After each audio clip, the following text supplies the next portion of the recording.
Hey Renee, did I tell you about what happened after that last EOS talk I gave? No, tell me more.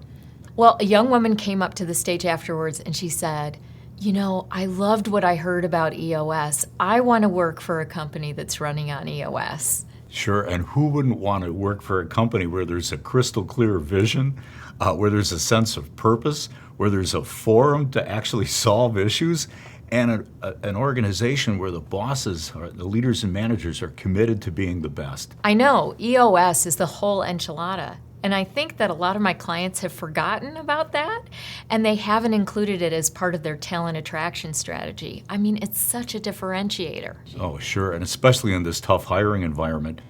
So when you think about it, it all depends on great leaders and managers, but oftentimes being a great boss just seems like it's very, very complicated, and that's why Gino and I wrote the book on how to be a great boss. We took something that's complicated and made it very, very simple, easier to understand. It's simple, but it's not easy, is it?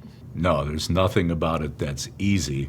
It's hard work. It's a journey to becoming the best, but you got to start somewhere. Exactly. To learn more, join us for our next online How to Be a Great Boss workshop. To purchase tickets, go to eosworldwide.com and select events.